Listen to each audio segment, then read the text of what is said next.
என்னைக்குமே அம்பாள் வந்து நம்ம வைராகியமா நின்னோம் அப்படின்னா அந்த ஒரு விஷயத்த கண்டிப்பா நடத்தி கொடுப்பா. யாரையும் கைவிட்டுற மாட்டா, என்னைக்குமே கைவிட மாட்டா அம்பாள். இந்த நாள் வந்து நம்ம ஒரு வாகனத்திலேயே அம்பாளை வந்து அழகா சேவிச்சோம். இன்னைக்கு வந்து அவளுக்குரிய தோற்றம், அவ வந்து ஏன்னா லலிதையினுடைய படை தளபதியா இருந்திருக்கா. கொடுக்காத தெய்வம் அம்பாள் கிடையவே கிடையாது. இன்னைக்குமே அவள் எல்லாருக்குமே தாய் தான். இங்க இருக்கவங்களுக்கு மட்டும்தான் தாய், லோகத்துக்கே அம்பாள் தாய் தான். அம்பாளுக்கு இன்னொரு பஞ்சமின்னு ஒரு நாமம் இருக்கு. அந்த நாமத்துக்கு அர்த்தம் என்னன்னு உங்களுக்கு தெரியுமா? என் உடலையும் உங்ககிட்ட கொடுத்துற, நீ ஏன் வச்சுக்கோன்ற அளவுக்கு நம்ம அப்படியே லைச்சி அம்பாள் முன்னாடி 2 நிமிஷம் உட்கார்ந்தா கூட அவ ரொம்ப பிரீத்தி அடைவா.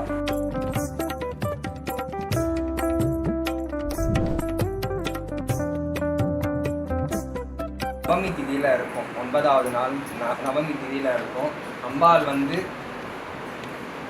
ஒரு ராணியா, பட்டம் சூடன ஒரு ராணியா, கையில செங்கோல் ஏந்தி அம்பாள் வந்து ஒரு கம்பீரமா வந்து நம்ம முன்னாடி எல்லாருக்கும் காட்சி கொடுக்குறா. இத்தனை நாள் வந்து நம்ம ஒரு வாகனத்திலேயே அம்பாளை வந்து அழகா சேவிச்சோம். இன்னைக்கு வந்து அவளுக்குரிய தோற்றம், அவ வந்து ஏன்னா லலிதையினுடைய படை தளபதியா இருந்திருக்கா. ஒரு சோல்ஜர், ஒரு படை தளபதி வந்து எப்படி இருப்பாங்க, ஒரு கம்பீரமா ஒரு கட்டன் ஃபிட்டா இருப்பாங்க. அந்த மாதிரி அம்பாள் வந்து இன்னைக்கு அழகா அவளுக்குன்னு ஒரு செங்கோலை ஏந்தி அம்பாள் வந்து நம்மளுக்கு காட்சி கொடுக்குறா.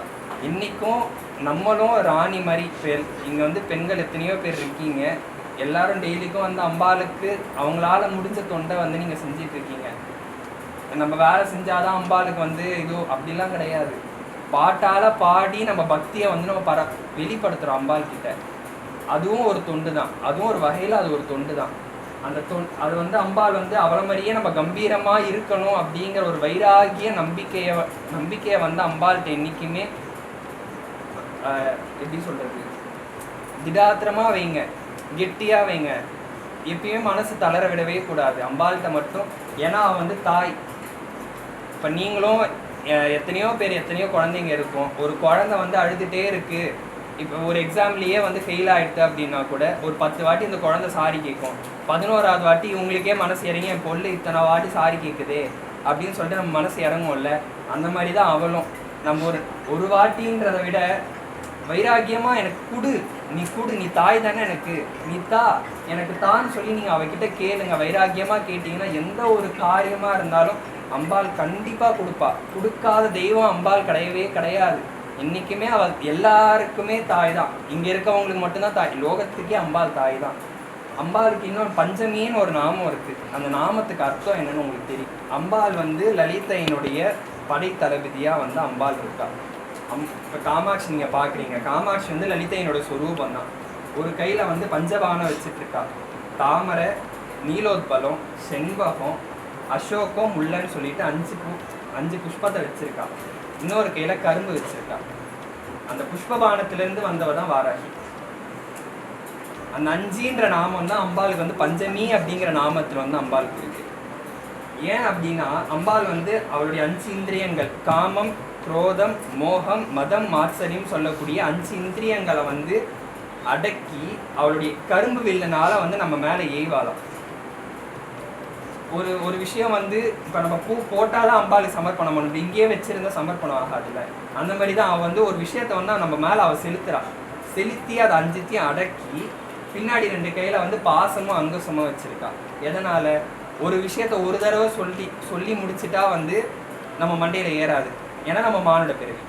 அதனால அம்பாள் வந்து குத்திக்கிட்டே இருப்பாளாம். ஏன்னா அங்குசம் எதுக்கு யூஸ் பண்ணுவாங்க? பாகன் வந்து யானைக்காக யூஸ் பண்ணுவார். அந்த அங்குசத்தினால அம்பாள் வந்து என்றைக்குமே நம்மளை குத்திக்கிட்டே இருப்பாளாம்.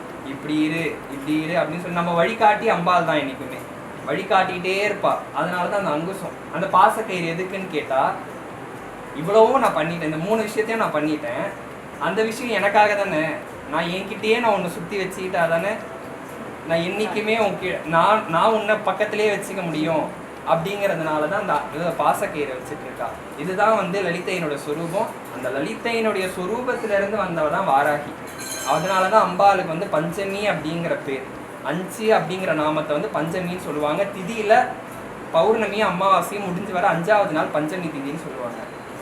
லலிதையினுடைய அம்பாள் வந்து இன்னொரு பக்கம் ஷியாமலா தேவியும் இன்னொரு பக்கம் வாராகியும் இருப்பாங்க. அதான் அந்த கரும்பு வில்லால வந்தவ தான் ஷியாமலா தேவி. 2 பேருமே 2 பலம் மாதிரி. எப்படி சச்சாமர ரமாவாணி சவ்ய தட்சிண சேவிதாயி நமக அப்படின்னு சொல்லிட்டு சஹஸ்ரநாமத்தில் வருதோ, அந்த மாதிரி இவர் அம்மாவும் வாணியும் 2 பக்கமாக அவங்களுக்கு இருக்கணும். என்றைக்குமே அவங்க 2 பக்கம் இப்படியே பிடிச்சிக்கிட்டே இருக்கணும், பணியோட செஞ்சுக்கிட்டே இருக்கணும் அம்பாள். ஏன்னா அவர் ராணி. இப்போ எப்படி நம்ம ராணியாக பார்க்குறோம், அந்த மாதிரி அம்பாள் வந்து ஸ்ரீபுரத்தில் வந்து மகாராணியாக இருப்பாள். இவர் ராணினா மகாராணியாக இருப்பாள். அப்படி இருக்கும்போது 2 பேர், அது இல்லாமல் சச்சாமர ரமாவாணி சொல்லி லக்ஷ்மி சரஸ்வதி, அது இல்லாமல் 100 தேவதைகள் இருக்காங்க. அது இல்லாமல் ஸ்ரீசக்கரத்தில் இருக்கக்கூடிய எல்லா தேவதைகளுமே அந்த ஸ்ரீபுரத்தில் இருக்காங்க. எல்லாருமே அம்பாளுக்கு ஒரு பக்கம் வெத்தலை பாக்கு மடித்து கொடுப்பாங்க. ஏன்னா அம்பாள் தாம்பூல பூரிதமுகி அப்படின்னு சொல்லிட்டு ஒரு நாமாவளியும் உண்டு. வெத்தலை பாக்கு மடித்து கொடுப்பாங்க, தேன் ஊற்றி கொடுப்பாங்க. தேன் மது பிரீத்தாயே நமகா, மதுனா தேன், மது பிரீத்தாயே நமகா அப்படின்னு சொல்லுவாங்க. தேன்னா அவ்வளோ பிரியம் அம்பாளுக்கு. எல்லாம் அம்பாள்னு சொன்னாலே தேன்றது ரொம்ப ரொம்ப பிரீத்தி அம்பாளுக்கு. அதனால் தேன் ஊற்றி கொடுப்பாங்க, வெத்தலை மடித்து கொடுப்பாங்க, சாமரம் வீசுவாங்க, மயில் தோகை வீசுவாங்க, கால் அமைக்கி விடுவாங்க, கை அமைக்கி விடுவாங்க, எல்லாமே பண்ணுவாங்க. அதில் அவள் வந்து வேடிக்கை மட்டும்தான் பார்ப்பாளாம். ஏன்னா நான் வரவங்களை நான் பார்த்துக்கிறேன், நீ பார்த்துக்கோ, அதான் உன்னை பார்த்துக்கிற இத்தனை பேர் இருக்காங்கல்ல, நான் வேடிக்கை பார்க்குறேன், நான் வரவங்களை கவனிச்சிக்கிறேன் அப்படின்னு. ஏன்னா அம்பாள் வந்து ஸ்ரீபுரத்தில் 27 அரண்கள் தாண்டி அம்பாள் மத்தியத்தில் இருக்கா. இப்போ வந்து நம்ம ஸ்ரீசக்கரம் பார்த்தோம்னா இத்தனை கோணங்கள் இருக்கும், உங்களுக்கு தெரியும். அதில் பிந்துன்னு சொல்லிட்டு இங்கே ரவுண்ட் இருக்கும். அதில் தான் பிந்து மத்தியத்தில் அம்பாள் வந்து பஞ்சப்ரேத மகாமஞ்சோன்னு சொல்லக்கூடிய 5 உடல். இப்போ நம்ம ஒரு ஸ்டூல் எடுத்துட்டோம்னா 4 கால், பிரம்மா விஷ்ணு சிவன் ருத்ரன் சொல்லிட்டு 4 கால், சதாசிவனை பலகையாக போட்டு அது மேலே லலிதா உட்காந்துட்டு இருப்பா. அதுதான் பிந்து மத்தியத்தில் அம்பாள் இருக்கா. மற்ற சுற்றி இருக்கக்கூடிய தேவதைகள்லாம் வந்து அந்த 27 அரண்களில் இருக்காங்க. அந்த 27 அரணையும் தாண்டி நம்ம வந்து அந்த லலிதைன்னு கிட்ட போகிறது வந்து ரொம்ப பெரிய விஷயம். தொண்டு அந்த விஷயம் வந்து நம்மளால பக்தி மார்க்கத்தில் மட்டும்தான் நம்மளால அம்பாள்கிட்ட செலுத்த முடியும். ஏன்னா நம்ம இப்போ உயிரோடு இருக்கும்போது மட்டும்தான் நம்ம அம்பாளை வந்து ஆத்மார்த்தமாக ஸ்மரணை பண்ணிக்க முடியும். நம்ம இறந்துட்டா யார் என்ன பண்ணுவா நம்மளுக்கே தெரியாது.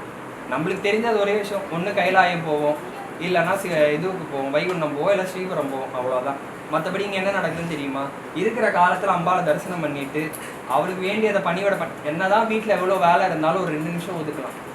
2 நிமிஷம் ஒதுக்கி அந்த 2 நிமிஷமும் எந்த ஒரு சிந்தனையுமே இல்லாமல் அம்பாள்கிட்டையே முழு மனசை அப்படியே என் உடலையும் உங்ககிட்ட கொடுத்துற நீயே வச்சுக்கோன்ற அளவுக்கு நம்ம அப்படியே லைச்சி அம்பாள் முன்னாடி 2 நிமிஷம் உட்காந்தா கூட அவள் ரொம்ப பிரீத்தி அடைவா. கூட கூடையா சாதம், தட்டு தட்டா பழம், கூட கூடையா புஷ்பம், மலர் அலங்காரம்லாம் அவள் ஆசையே படலை. அதெல்லாம் அவள் ஆசைப்படுற ஒரே விஷயம் பக்தி. எப்படி வந்து திருக்கடையூரில் வந்து அபிராமி பட்டருக்கு வந்து அவள் லைச்சி போய் நின்னதுனால தான் சூரியனுக்கும் அமாவாசைக்கு பௌர்ணமிக்கும் வித்தியாசம் தெரியாமல் வந்து அமாவாசை திதியை பௌர்ணமி திதின்னு ராஜா கிட்ட சொன்னார். அப்போ கூட ராஜா சும்மா விட்டாரா? தண்டனை கொடுத்தார். எதுக்காக தண்டனை கொடுத்தார்? நீ மாற்றி சொன்ன, அதனால் நான் எனக்கு தர்ப்பணம் கொடுத்துட்டேன், நீ மாற்றி எங்கள் அப்பாவுக்கு நான் தர்ப்பணம் கொடுத்துட்டேன் அமாவாசையில், நீ மாற்றி சொல்லிட்ட, இப்போ நான் என்ன பண்ணுறது அப்படிங்கிறார். அமாவாசை பௌர்ணமி திதி இன்னைக்கு வரும், அம்பாள் சாட்சி, ஏன்னா நான் பௌர்ணமியை அவன் முகத்தில் பார்த்தேன்ட்டார். அவருக்கு தெரியும், அவர் பக்தியாக உருகி 2 நிமிஷம் அம்பாள் முன்னாடி உட்காரும் போது அவருடைய முகமண்டலம் வந்து பௌர்ணமி நிலவாக காட்சி கொடுத்துருக்கு. அப்படி இருக்கும்போது அவர்கிட்ட போய் ராஜா கிட்ட போய் நீங்கள் பாருங்கள், அம்பாளை பாருங்கள், பௌர்ணமி திதி காட்டும் தெரியும் அப்படின்னு தெரியுமா? தெரியாது. அதனால வந்து ராஜா தண்டனை கொடுத்தாரு. நின்னாங்க, எரிய வச்சாங்க, கட்டைங்களை எரிய வச்சு கட்டைங்க மேலே வந்து நிற்க வச்சாங்க. அப்போ கூட அவர் திடாத்திரமாக அம்பாள் எனக்கு வருவா, அம்பாள் என் முன்னாடி வருவா, பௌர்ணமி திதி மாற்றுவா, எனக்கு சாட்சி சொல்லுவா அப்படின்னு சொல்லிட்டு வைராகியமாக நின்னார். அந்த இடத்துல உயிர் பயம் இருக்கு, உயிர் பயம் இருந்தாலும் வைராகியமாக நின்னார். அந்த வைராகியத்தினால தான் அம்பாள் வந்து 100 பாட்டு, நீ ஏன் 100 பாட்டு பாடுற, 78வது பாட்டிலேயே அம்பாள் வந்து தரிசனம் கொடுத்துட்டா. அதுதான் தாய் குணம், வேற எதுவுமே இல்லை. அம்பாள் என்னைக்குமே அம்பாள் வந்து நம்ம வைராகியமா நின்னோம் அப்படின்னா அந்த ஒரு விஷயத்த கண்டிப்பா நடத்தி கொடுப்பா. யாரையும் கைவிட்டுற மாட்டா, என்னைக்குமே கைவிட மாட்டா அம்பாள். என்னைக்குமே பக்கபலமா நிற்கக்கூடிய தெய்வம் அவ. இப்போ வாராகி கூட நீங்க எடுத்துக்கோங்க, ஒரு கையில உலக்கையும் ஒரு கையில வந்து ஏற்கலப்பையும் எதுக்கு வச்சிருக்கா? எல்லாருடைய நன்மைக்காக தான் அம்பாள் வச்சிருக்கா, வேற எதுக்காகவும் அம்பாள் வச்சில்லை. எல்லா ஆயுதமும் அது மாதிரி தான். இப்போ மீனாட்சி, காமாட்சி, விசாலாட்சிலாம் எடுத்துக்கிட்டீங்கன்னா கூட எல்லாரும் இவன் ஒரு திருவிளையாடல் பண்ணியிருக்கா, இவ ஒரு திருவிளையாடல் பண்ணியிருக்கா, அவர் திருவிளையாடல் பண்ணியிருக்கா. சும்மா யாரும் வந்து பூலோகத்தில் வரல. அதனால டைம் இருக்கப்பெல்லாம் உங்களால் முடிஞ்ச அளவுக்கு சன்னதிக்கெல்லாம் போங்க. தரிசனம் பண்ணுங்க, அம்பாவை தரிசனம் பண்ணுங்க. முடியாதவங்க வீட்டில் இருந்து 2 நிமிஷம் அம்பாவை வந்து அழகாக பிரார்த்தனை பண்ணிட்டு அந்த 2 நிமிஷம் அம்பாவை லைச்சி அம்பாவை பூஜை பண்ணிங்கனாலே வந்து அவள் ரொம்ப சந்தோஷப்படுவா. அதே மாதிரி இந்த இடத்துல வந்து இவ்வளவு பிரம்மாண்டமாக ஒரு இடத்துல பண்ணுறாங்க அப்படிங்கிறது வந்து ரொம்ப ரொம்ப பெரிய விஷயம். ஏன்னா நான் வந்து என்னுடைய பூஜை இதில் வந்து நான் பார்த்த வரைக்கும் ஒரு அம்பாவை வச்சு பூஜை பண்ணியிருப்பாங்க, ஒரு சுவாமி வச்சு பூஜை பண்ணியிருப்பாங்க. இது மாதிரி வாராகியை பிரத்யட்சமாக வச்சு பூஜை பண்ணி இந்த அளவுக்கு இந்த ஆஷாட நவராத்திரி வந்து விசேஷமாக காலை நம்ம நல்லா இருக்கணும், நாடெல்லாம் நல்லா இருக்கணும் அப்படின்னு சொல்லி ஒரு ஹோமம் பண்ணி விசேஷமாக எல்லாமே அம்பாலை சங்காபிஷேகம் முதல் கொண்டு எல்லாமே பண்ணுறாங்க அப்படின்னா அவங்களுக்கு கோடான கோடி நன்றி. என்னுடைய சார்பில் கோடான கோடி நன்றி. அதே மாதிரி எல்லாருமே இங்கே வர்றவங்க எல்லாருடைய குறையும் நிவர்த்தி பண்ணி அம்பாள் என்றைக்குமே அவங்க கூட பக்கபலமாக நிற்கணும் அப்படிங்கிறது மட்டும்தான் என்னுடைய சங்கல்பம். உங்களுடைய சங்கல்பமும் அதுவாக தான் இருக்கணும். 10 பிரார்த்தனையில் ஒரு பிரார்த்தனையாச்சும் கூட்டு பிரார்த்தனையாக இருக்கணும். எல்லாருக்காகவும் பிரார்த்தனை பண்ணிக்கணும். நாட்டு நடப்பு எல்லாத்துக்குமே சேர்த்தா மாதிரி அந்த ஒரு பிரார்த்தனை கண்டிப்பாக இருக்கணும். அதனால் என்றைக்குமே அம்பாவை வந்து கைவிட்டுறாதீங்க, என்றைக்குமே கெட்டியமாக பிடிச்சிக்கோங்க. மணிவளம் சுரக்க மன்னன் போர்முறை அரசு செய்க, குறைவிலாது எங்கள் வாழ்க, நான் வரை அருங்கள்